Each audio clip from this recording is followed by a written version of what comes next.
juga. Terus saya kritik pemerintah, akan dibilang begini. Ini Rocky Gerung kok bisa jadi kritis banget sih? Oh, Rocky Gerung. Kenapa Rocky Gerung bisa kritis? Sebenarnya tuh kenapa Rocky Gerung bisa kritis karena dia ini salah satu penganut aliran filsafat yang namanya CLS atau Critical Legal Studies. Kalau Indonesianya adalah teori hukum kritis. Oh gitu. Terus kalau Charles itu berasal dari negara mana sih? Berasalnya pasti dari Amerika, itu di tahun 1977, tepatnya di Universitas Wisconsin. Di masa itu tuh ada pertemuan, ada konferensi di mana para ahli hukum, para lawyer, para dosen hukum di situ berkumpul di satu konferensi itu untuk membahas mengenai perbuatan pemerintah, khususnya pemerintah bahwa mereka akan melakukan peperangan dengan Vietnam di tahun itu. Nah, mereka mengkritik keputusan pemerintah itu bahwa dengan adanya mereka melakukan peperangan, pemerintah melakukan penyerangan kepada Vietnam adalah suatu gerakan yang salah dan juga tidak berperikemanusiaan. Makanya bermula dari situ CLS adalah kritik terhadap pemerintah. Tuh. Kalau nggak salah pencetus atau pemikir-pemikir di situ tuh, kalau yang gue nggak salah dengar ya, itu ada kayak Max Weber, itu terus Max Horkheimer, kayak Karl Marx gitu. Jadi di situ kan kayak Sultan udah bilang tadi kayak gitu di Madison itu. Jadi di universitas apa tadi kan? Wisconsin. Nah di Wisconsin itu salah satu negara bagian Madison itu negara bagian Madison kayak gitu. Pokoknya di Amerika Serikat dah. Terus kira-kira CLS itu masuk gak sih di Indonesia? CLS ya. Kalau CLS Pasti masuk sih. Masuk Soalnya sih. kayak tadi lu tonton, tadi. Rocky Gerung tuh dia termasuk penganut CLS banget orangnya. Kan dia memberi kritikan. Jadi kalau kita masuk ke definisi critical legal study lagi nih, critical apa? Teori ya? Critical Legal Studies. Critical legal study kayak gitu. Nah, jadi kan critical legal study ini kan mereka kayak mengkritik gitu bahwa kayak Sultan udah bilang tadi gitu bahwa ada sebuah teori hukum murni nih dari Hans Kelsen yang menyatakan bahwa hukum itu hukum itu Tidak bisa diintervensi oleh faktor-faktor lain. iya, padahal sejatinya hukum itu ada namanya diintervensi oleh faktor-faktor lain. Hukum itu bisa diintervensi oleh dari sosial, ekonomi, budaya, ras dan sebagainya kayak gitu sih. Jadi kalau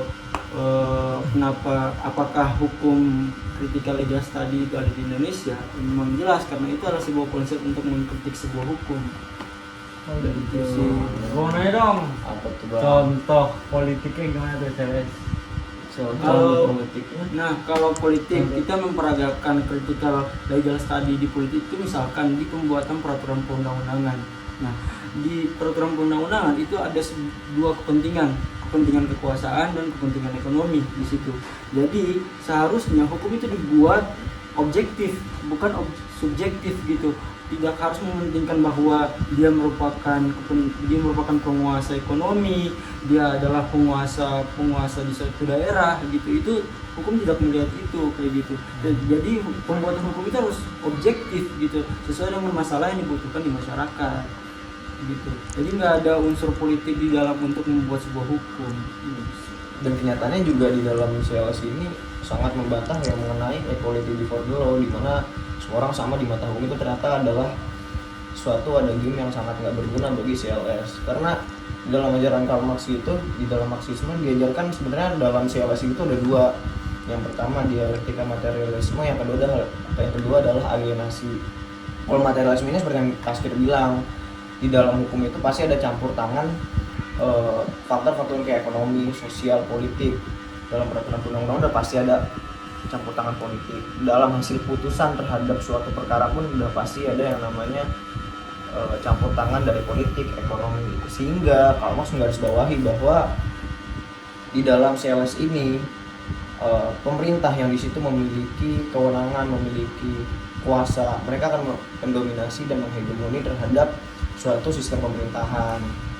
Kayak gitu. Dan makanya kaum borjuis mereka akan lebih makmur, siapa yang memiliki uang mereka lah yang akan menguasai terhadap hukum. Sedangkan kaum proletar mereka akan selalu teralienasi atau selalu terpinggirkan dan tidak akan pernah terpenuhi keadilan dan kepastian hukumnya. Kayak gitu. Itu dari Karl Marx kayak gitu, ada dua konsep itu yang nggak bisa dilepaskan dari CLS ini. Nah, itu juga sih benar juga kata Sultan. Jadi ini tuh nggak terlalu jauh ya kita bahasnya gitu kan. Soalnya kan kita nongkrong-nongkrong aja nih kan ya, puas-puas kritikal legal Nggak diminum dulu, nggak diminum.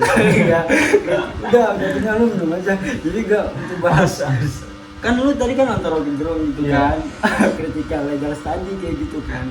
Jadi kritikal legal study ini berdiri di latar belakangi oleh ketidakpuasan masyarakat Amerika, di mana mereka melihat hukumnya itu condong kepada orang-orang yang memiliki kekuasaan, sedangkan orang-orang yang tidak memiliki kekuasaan itu mereka dipinggirkan, seolah-olah mereka itu tidak ada hak di negara Amerika kayak gitu. Seharusnya hukum itu objektif, hukum melihat secara detail gimana kondisi masyarakat di Amerika itu kayak gimana. Hukum tidak subjektif, hukum tidak melihat dari kepentingan ekonomi, hukum tidak melihat dari politik, kebudayaan, ras dan sebagainya, kayak gitu. Makanya iya. dengan adanya aktivis dan juga para kritikus, dan di situ kayak ada pihak oposisi ini sebagai salah satu pemeran penting banget di dalam relasinya CLS ini dalam suatu negara. Dengan adanya pihak oposisi, kemudian dengan adanya para kritikus yang selalu mengkritik, itu akan menjadi salah satu gerakan untuk menahan agar pemerintah tidak melakukan kesewenang-wenangan. Makanya di dalam bukunya Dr. Audy Marwan juga disebutkan sebenarnya CLS ini bukanlah suatu ideologi atau suatu konsep dasar sebenarnya, tapi adalah sebuah gerakan perlawanan dari para kaum proletar yang diwakili oleh oposisi dan juga para kritikus untuk menahan kesewenangan dari para pemerintah yang di situ menghegemoni terhadap suatu sistem pemerintahan. Iya, benar sih. Jadi kalau kita kan melihat di konten-konten gitu, kenapa Rocky Gerung kan sering menyampaikan kritik dan sebagainya kan kayak gitu-gitu. Sebenarnya dia juga pernah diwawancarai kan, kenapa Anda menghina presiden gitu kan, Anda mengkritik presiden itu kenapa kayak gitu kan. Dia juga menjelaskan bahwa saya tidak menghina Jokowi dalam arti individu ya, tapi letak dia sebagai presiden di situ, jadi subjek hukumnya. Dia berperan di sistem pemerintahan yang dimana jika dia salah kita harus kritik gitu. Jangan sampai masalah ini itu berturut-turut terus, itu akan membahayakan sistem bernegara kita, itu nggak boleh sebenarnya. Makanya adanya konsep critical legal study ini itu memberikan sebuah keleluasan bagi kita untuk dapat mengkritik pemerintahan bagaimana semestinya, bahwa hukum itu tidak subordinatif, hukum itu nggak boleh mementingkan suatu pihak, baik itu kepentingan kekuasaannya, kepentingan ekonomi, itu nggak boleh. Bahwa kalau nggak salah ada contoh apa dah yang itu apa? Contohnya yang ini ya, kasus seorang nenek. Nah itu Iya, yang seorang nenek dia dituntut 1,5 tahun penjara dikarenakan dia dituduh mengambil kayu dari area wilayah perhutani. Padahal kenapa bisa ya? Karena bisa aja karena yang sebutkan tadi, karena kaum proletar ini selalu terpinggirkan dengan adanya hukum ya. Equity before law nggak berpengaruh di sini gitu. Kaum yang tidak punya uang, karena kan sebenarnya di CLS ini yang berkuasa adalah siapa yang memiliki uang gitu. Ekonomi lah yang di situ menguasai. Ya, kalau seorang nenek ini namanya kalau nenek Asyani gitu. Dia 70 tahun dia dituntut gara-gara mengambil kayu di tanah milik perhutani. Dituntut 1,5 tahun dan ya udah akhirnya. padahal kalau kita bayangin sama koruptor gitu ya, itu kan ya mereka juga merugikan negara bahkan dalam jumlah lebih besar daripada nenek-nenek itu loh. Ya pasti lah, apa kayu berapa sih nominal dibandingkan dengan korupsi yang nilainya seberapa besarnya itu. Kalau dibandingkan lagi sama kasusnya contohnya ya ekspor pasir laut. Ekspor pasir laut ini kan sebenarnya udah di zaman Ibu Megawati sebenarnya dilarang ya, nggak boleh untuk ekspor pasir laut secara berlebihan karena Ya, bisa merusak terbaru ya, yang bisa merusak terhadap tatanan yang ada di bawah laut. Tapi ternyata di rezimnya Jokowi sekarang ini pemerintah justru memperbolehkan untuk mengekspor pasir laut ke luar, kalau kasar ke Singapura secara masif. Sehingga apa dampaknya? Dampaknya adalah ini berimplikasi terhadap Kepulauan Seribu, Kepulauan Riau itu udah banyak yang tenggelam dikarenakan ada ekspor pasir laut yang terlalu berlebihan. Dan kalau dibandingkan dengan kasusnya Bu Asyani, apa ya, kasusnya Nenek Asyani dia nggak punya uang sehingga harus kalah, harus terpinggirkan, sedangkan rezim Jokowi karena dia seorang presiden, dia bisa mengotak-atik segala macamnya gitu. Nah, Karena merugikan. Jokowi itu penguasa. Iya, karena Jokowi itu Penguasa karena ada kepentingan kekuasaan di situ. kekuasaan. Jadi kan kayak Sultan bilang tadi kan, jadi ada kepentingan ekonomi di situ, terus ada di bagian nenek-nenek yang tidak ada harta gitu kan, tidak berpunya gitu, disingkatnya kayak gitu. Jadi bahwa kalau kita melihat hukum sekarang kan banyak keputusan-keputusan yang dibuat itu mengepentingkan kepentingan tertentu gitu. Misalkan kita banyak lihat sekarang nih, banyak investor-investor asing masuk ke Indonesia begitu. Itu kan kalau kita lihat dari sudut pandang ataupun kacamata para pihak-pihak masyarakat desa yang tidak mendapatkan keuntungan dari situ, kan itu merupakan sebuah permasalahan begitu kan. Tapi ya tadi adanya hukum yang bertindak secara subjektif begitu.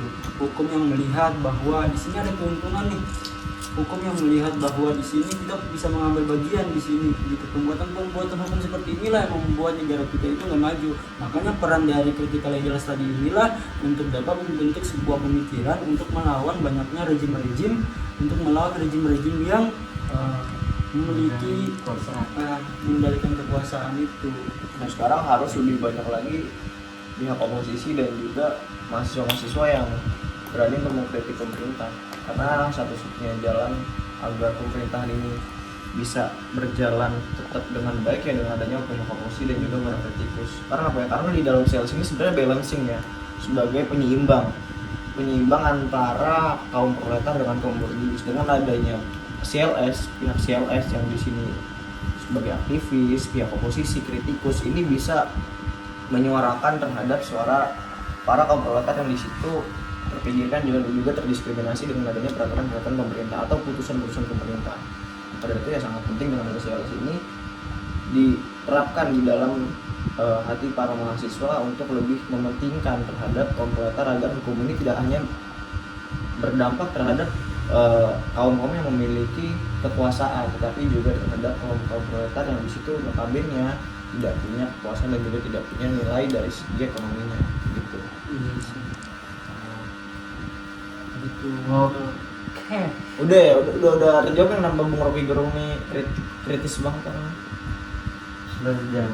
Wih, siap.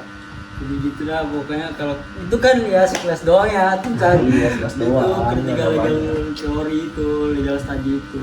Jadi kalau kita bahas tentang itu legal study itu kan kita punya banyak pemikir-pemikir untuk dapat merubah bangsa kita ini kan untuk ke arah yang lebih baik kayak gitu kan. Jadi kalau kita melihat dia itu mempunyai sebuah kritik yang bagus untuk pembangunan bangsa dan negara kita, ya seharusnya kita itu dukung kayak gitu.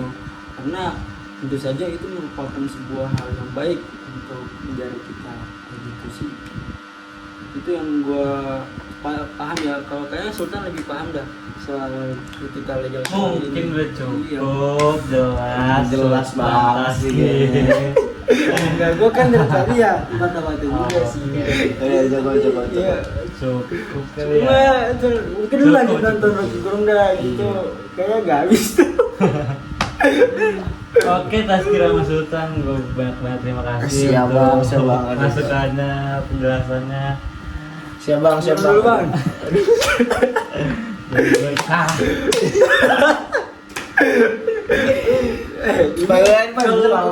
gue Jika kita tarik kesimpulan dari pembahasan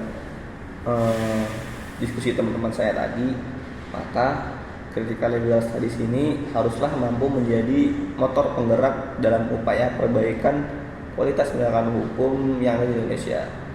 Nah, penegakan hukum yang berjalan di atas kepentingan politik, bukan berada dalam koridor hukum maupun keadilan, maka itu haruslah menjadi sasaran tembak bagi critical legal studies ini. Perlunya dilakukan upaya kolektif penegakan hukum yang telanjur menyimpang. Tentu untuk menjalankan misi ini, penegakan hukum seperti hakim maupun pengacara haruslah paham mengenai critical legal studies ini. Keduanya menurut saya harus berani menyampaikan kritik evaluatif demi mewujudkan keadilan bagi masyarakat.